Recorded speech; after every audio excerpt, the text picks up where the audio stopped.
Olá pessoal, tudo bem com vocês? Aqui quem está falando é o professor Hugo Leonardo. Hoje eu estou aqui para estudar a lição 6 da nossa revista com vocês. E eu gostaria de convidar a todos a pegar as suas Bíblias para a gente poder passear aqui pelo texto da nossa lição, que se encontra no capítulo de Gênesis, capítulos 37, 39, 40 e 41. Vamos estudar hoje a história de José e entender o título da lição de hoje que diz: Que sonho mais estranho. Vamos entender isso. Mas antes, gostaria de fazer uma breve oração com vocês para iniciarmos a aula de hoje. Senhor, meu Deus, Pai querido, louvamos o Teu nome por tudo que o Senhor é e representa nas nossas vidas, Pai.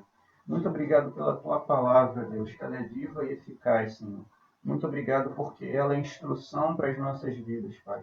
Te peço, Deus, que o Senhor nos ilumine nessa aula de hoje com Teu Santo Espírito, para que possamos, Deus, entender essa mensagem, Deus, para que possamos, Deus, aplicar essa palavra na nossa vida, Senhor, e sermos mais parecidos com Teu Filho Jesus, Pai. Essa é a nossa oração em Teu nome, Jesus. Amém. Abrindo nossas Bíblias aqui em Gênesis, capítulo 37, nós podemos ver a história de José. Bom, o primeiro tópico fala o seguinte: o queridinho do papai, Gênesis, capítulo 37. Na revista, o autor destaca dois pontos, falando a respeito do presente com significado especial e o dedo duro, e nós vamos entender o que significa cada um desses tópicos. Então, eu convido vocês a ler o versículo 2 e 3 para a gente poder entender esses dois pontos do primeiro tópico da lição. Bom, no versículo 2, a gente pode ler da seguinte forma: Essa é a história da família de Jacó. Quando José tinha 17 anos, pastoreava os rebanhos com os seus irmãos. Ajudava os filhos de Bila e os filhos de Zilpa, mulheres de seu pai, e contava ao pai a má fama deles. Então, claramente, o autor da lição ele coloca esse tópico como o dedo duro a respeito para falar a respeito da personalidade de José, da atitude que ele tinha para com os seus irmãos. Então, nesse versículo 2, a gente pode ler ao final dele que ele contava ao seu pai tudo que os seus irmãos faziam, né? A má fama deles, ou seja, as coisas erradas que eles praticavam. E certamente os seus irmãos não se agradavam dessa atitude de José de contar tudo para o seu pai a respeito da má fama deles. No versículo 3, a gente pode ler assim: Ora, Israel gostava mais de José do que de qualquer outro filho, porque ele havia nascido em sua velhice. Por isso mandou fazer para ele uma túnica longa. Bom, aqui eu também destaco em negrito a respeito desse ponto que diz assim: Israel gostava mais de José do que de qualquer outro filho. Então fica claro no texto que o seu pai, né, Israel, gostava mais do seu filho José do que qualquer outro filho, né? Porque ele o teve na sua velhice, ou seja, logo ele pôde desfrutar de mais tempo com ele, gostou e amou muito mais, né? Desfrutou muito mais da presença de José do que dos outros irmãos. Então, está bem claro na palavra de Deus a respeito desse aspecto, de que o pai, né, Israel, gostava mais de José do que de qualquer outro filho. Bom, sobre a inveja que os irmãos de José tinham a respeito deles, a gente pode ver claramente no versículo 4, que diz assim: Quando os seus irmãos viram que o pai gostava mais dele do que de qualquer outro filho, odiaram-no e não conseguiram falar com ele amigavelmente. Então está aqui mais uma prova de que os irmãos de José não gostavam de fato do seu irmão mais novo, do caçula da família. Eu vou colocar aqui na tela a respeito dos sonhos de José. A gente vai ver uma atitude que essa inveja e toda essa ira que eles sentiam a respeito do seu irmão vai levá-los a fazer. E a gente vai ver isso nos versículos 6 e 9 desse capítulo. E eu vou ler aqui o versículo 6. Ouçam o sonho que tive.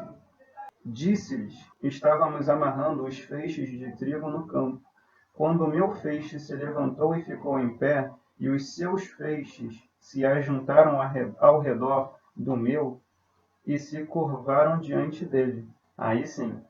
No 8. Seus irmãos lhe disseram: então você vai reinar sobre nós? Quer dizer que você vai nos governar? E o odiaram ainda mais por causa do sonho e do que tinha dito. Ou seja, mais uma vez, mais um episódio aqui, né, desse relacionamento de José e seus irmãos, mostra o quão, né, furioso os seus irmãos estavam com José. Ainda mais depois de ouvir essas palavras do próprio José, dizendo que teve um sonho, e nesse sonho ele coloca claramente de que todos estarão curvados diante dele e ele os guiará. Então, mais uma vez aqui é uma prova de que José, né, na concepção dos seus irmãos, estariam caçoando deles, estariam, né, esnobando seus irmãos, mas ele ainda continua contando o segundo sonho. E dessa vez a gente pode perceber a presença do pai ouvindo esse sonho. E diz assim: depois teve outro sonho e contou aos seus irmãos. Tive outro sonho, e dessa vez o sol, a lua e 11 estrelas se curvavam diante de mim. Quando o contou ao seu pai e aos irmãos, o pai lhe repreendeu e lhe disse: que sonho foi esse que você teve? Será que eu, sua mãe e seus irmãos viremos a nos curvar até o chão diante de você? Assim seus irmãos tiveram ciúmes dele. O pai, no entanto, refletia naquilo. Então, aqui a gente vê o próprio pai que o amava tanto, até repreendendo José por ter tido um sonho desse, né? A verdade é que o pai dele ficava refletindo e os seus irmãos tinham cada vez mais ciúmes. Mas, de fato, José não entendia muito bem aqui o que representavam esses sonhos. Lá na frente a gente vai ver que, de fato, Deus o levanta como um homem muito poderoso no Egito para cumprir a vontade dele. Mas, naquele momento, José, seus irmãos, seu pai, ninguém estava entendendo o que estava acontecendo ali diante daqueles dois sonhos que José teve. Bom, dando sequência no nosso estudo, né, e na leitura do capítulo 37, nós podemos ver, do versículo 12 até o versículo 36, né, a venda de José. E eu vou ler apenas os 3 primeiros versículos para contextualizar essa história. E diz assim a palavra de Deus no versículo 12: os irmãos de José tinham ido cuidar dos rebanhos do pai perto de Siquém. E Israel disse a José: como você sabe, seus irmãos estão apacentando os rebanhos perto de Siquém. Quero que você vá até lá. Sim, senhor, respondeu ele. Disse-lhe o pai: vá ver se está tudo bem com os seus irmãos e com os rebanhos, e tragam-me notícias. Jacó o enviou quando estava no vale de Hebrom, mas José se perdeu quando se aproximava de Siquém. Um homem o encontrou vagueando pelos campos e lhe perguntou: que é que você está procurando? Ele respondeu: procuro meus irmãos. Pode me dizer onde eles estão apacentando os rebanhos? Bom, e adiante, né, ele segue no caminho correto para encontrar os seus irmãos. E ao término dessa leitura, nós vamos ver aqui que José encontra seus irmãos no caminho perto de Dotã. Eu até coloquei esse slide aqui na nossa apresentação para vocês acompanharem no mapa a respeito da distância em que eles estavam. Então aqui a gente pode ver onde José estava, na linha vermelha, né, em Canaã. Ele vai a Siquém e ele vai encontrar os seus irmãos próximo de Dotã. E ali estando ele nessa região, seus irmãos o viam se aproximando e começaram a tramar um plano para matá-lo. Rubens foi o único irmão que tentou deter, né, esse plano de se executar, né, dando uma ideia de que eles deveriam colocá-lo apenas dentro, né, de uma cova, de um buraco, aonde ele pudesse só receber um susto e depois eles iriam lá buscá-lo e levá-lo de volta, né? Rubens foi o único que teve essa compaixão. Os demais queriam mesmo matá-lo, mas no final das contas eles acabaram fazendo algo, né, ainda mais surpreendente, que eu coloquei até aqui no próximo slide, que fala a respeito da venda de José aos ismaelitas. Então, a gente pode ver aqui que eles não matam José e não dão aquele susto que Rubens estava só, né, querendo que eles fizessem. Eles, de fato, né, se reúnem e decidem vendê-lo para os ismaelitas. Então, José ele foi vendido para os ismaelitas e chegou até o Egito. No próximo slide, temos uma pergunta. Cadê Deus em toda essa história? Né? Essa é a pergunta que nós fazemos, né, sempre que algo adverso, alguma situação ruim acontece conosco. Né? Cadê o seu Deus em toda essa história? Nós podemos ler aqui na própria palavra de Deus, em Romanos 28, conforme está na tela, o seguinte versículo: Sabemos que Deus age em todas as coisas para o bem daqueles que o amam, dos que foram chamados de acordo com o seu propósito. De fato, é muito triste ver uma família, né, tendo uma relação assim tão ruim, né, a ponto de ver irmãos brigando, irmãos tramando matar, né, o seu irmão mais novo, vendê-lo. É algo mesmo muito trágico, né? E a gente acaba se perguntando, no meio dessa história, onde está Deus nisso tudo? Deus apenas não estava vendo, mas estava com José durante todo aquele momento. Deus estava no controle de todas as coisas. Deus, ele sempre esteve no controle de todas as coisas. E com esse versículo nós podemos concluir isso. E sabemos que existe um propósito muito maior daquilo que nós conseguimos enxergar. Mas Deus ele tem uma dimensão muito maior do que a nossa ótica. Então, a gente não entende o que está acontecendo conosco em determinado momento das nossas vidas. Às vezes nós nos questionamos a Deus, mas temos que nos lembrar de que Deus está no controle de todas as coisas e Ele sabe o que é melhor para nós. Porque, de acordo com a palavra dele, Ele age em todas as coisas para o bem daqueles que o amam e dos que foram chamados de acordo com o seu propósito. Ele estava guiando José. Ele iria usar José em algo muito maior do que o próprio José conseguiria em sua vida, em algum momento da sua vida, imaginar. Ele saiu daquela situação de ser vendido como um escravo para se tornar o segundo homem mais poderoso da terra naquela época, né? O segundo homem mais poderoso do Egito, né? Depois de Faraó, só José tinha mais autoridade do que os outros ali naquela época. Então, muitas vezes, nós não entendemos o agir de Deus, mas todas as coisas cooperam para o bem daqueles que o amam e daqueles que foram chamados de acordo com o seu propósito. No capítulo 2, né, da nossa lição, no tópico 2, o autor coloca o seguinte título: Fiel apesar de tudo. Capítulo 39. Então, logo no início do capítulo 39, eu vou ler para vocês, diz que agradou-se de José, né? Isso é Potifar. Agradou-se de José e tornou-o administrador de seus bens. Potifar deixou a seu cuidado a sua casa e lhe confiou tudo o que possuía. Desde que o deixou cuidando de sua casa e todos os seus bens. O Senhor abençoou a casa do egípcio por causa de José. Então, por causa de José, Deus abençoou a casa de Potifar. Então, aqui a gente pode ver mais uma vez Deus no controle de todas as coisas, conduzindo toda aquela situação. Né? A gente consegue ver o cuidado de Deus e Deus abençoando José e aquela casa, porque José estava ali naquela casa. Né? Então Deus está ali provendo, né?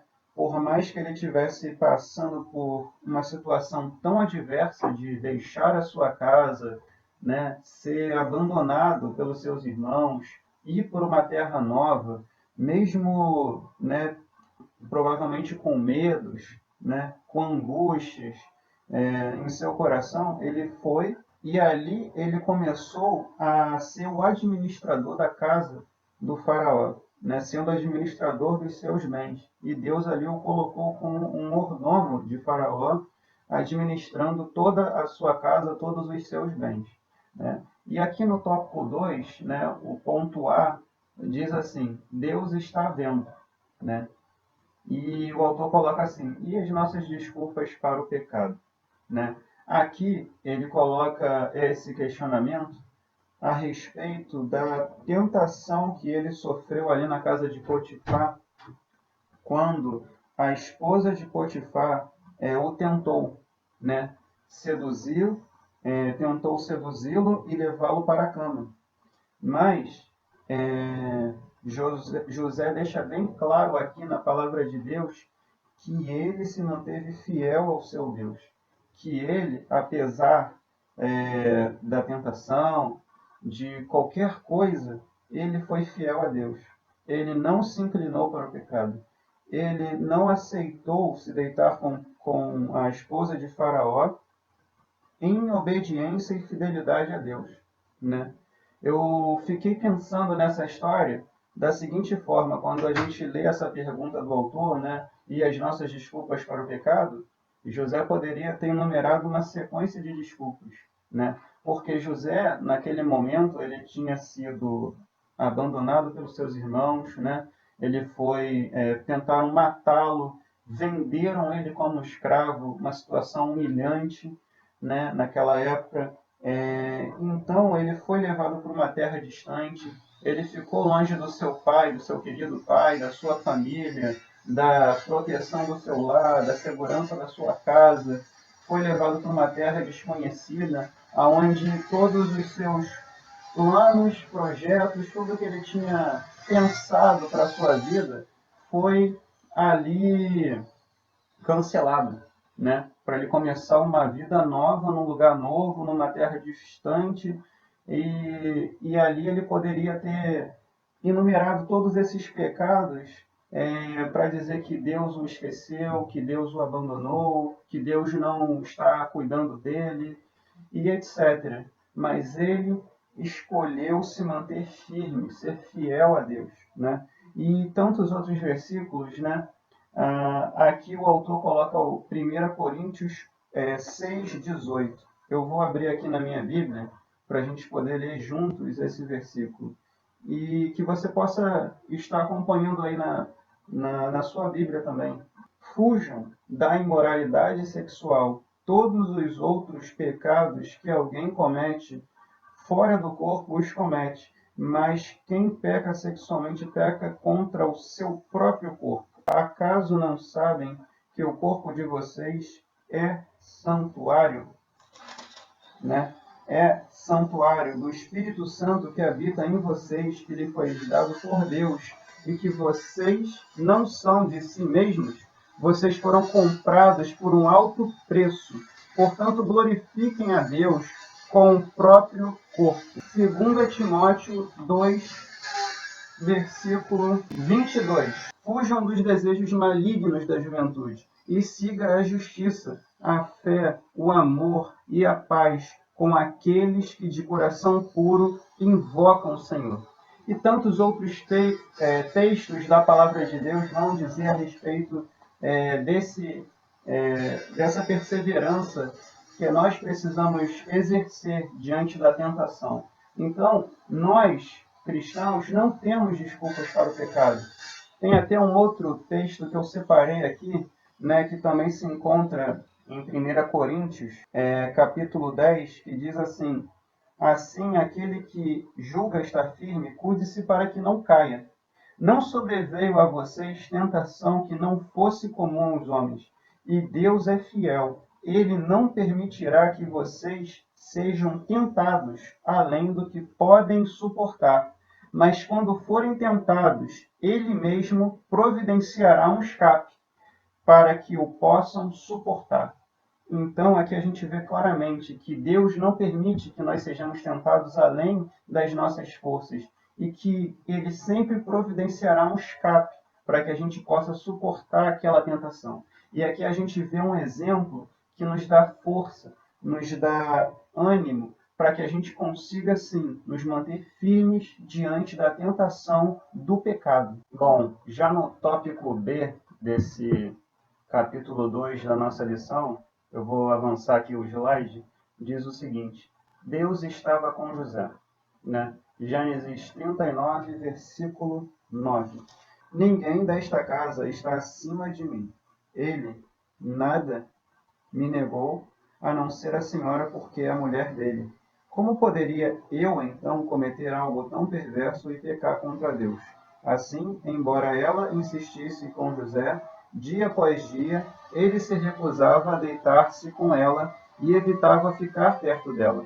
O destaque que o autor dá aqui nessa parte da lição é a respeito de que Deus não só estava o vendo a todo instante, como também estava com José, né?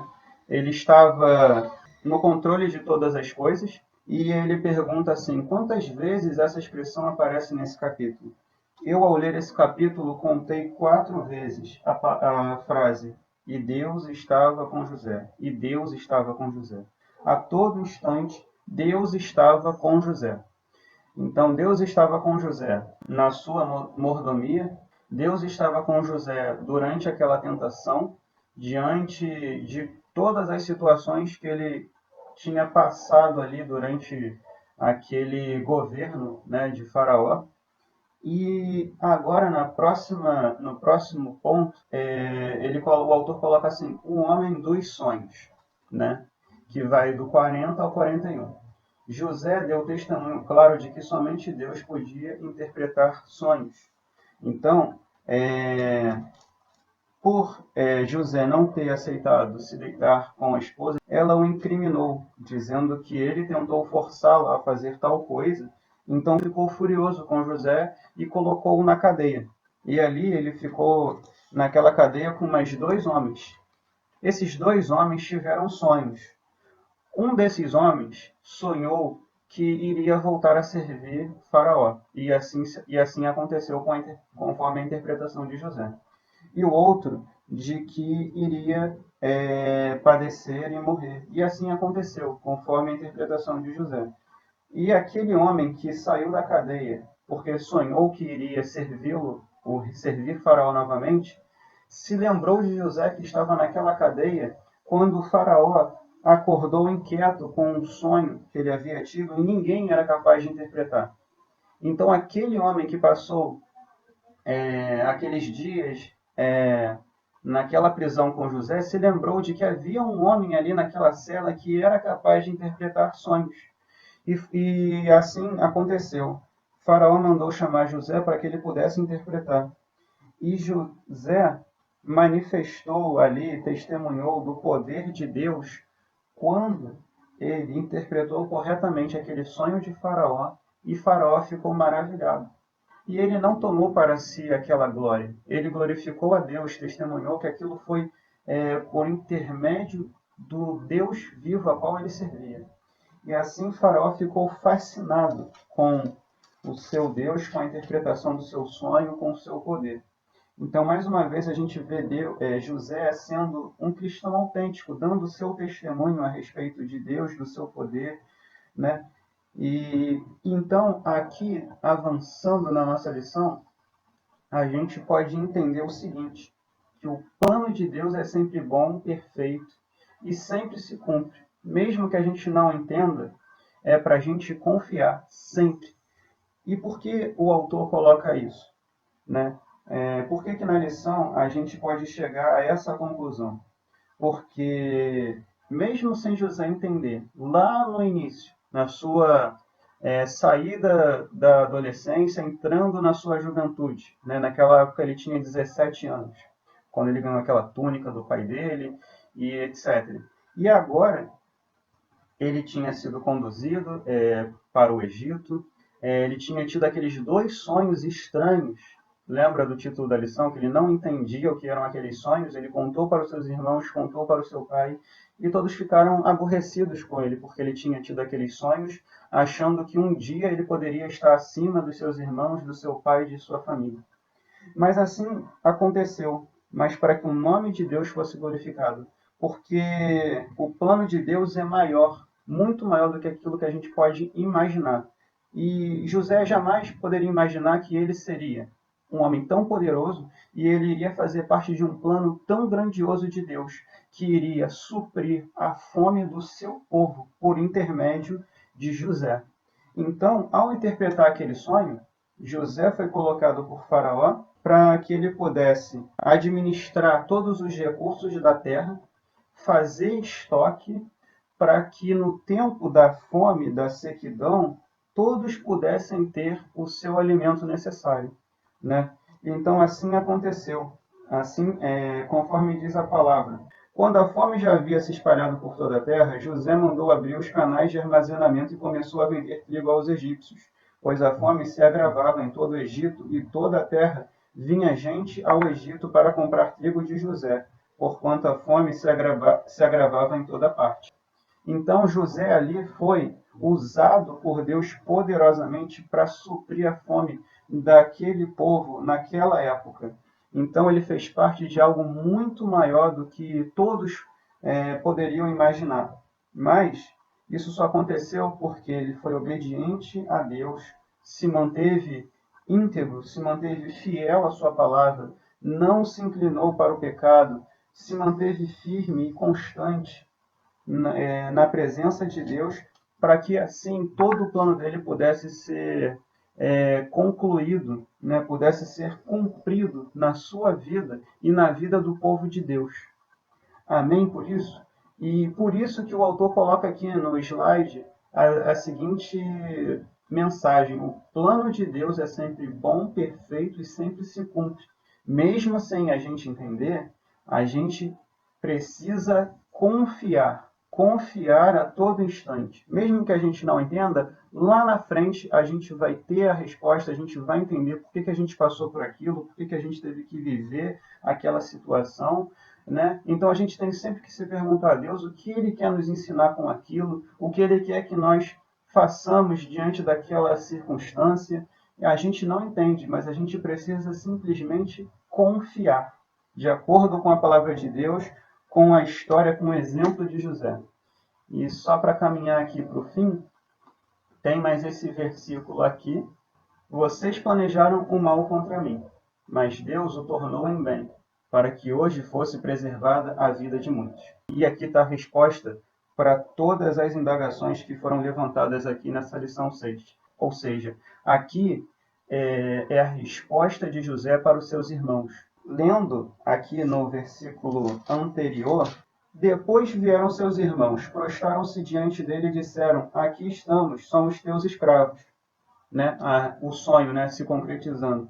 José, porém, lhes disse: Não tenham medo. Estaria eu no lugar de Deus? Ou seja, José, por acaso, se colocaria no lugar de juiz?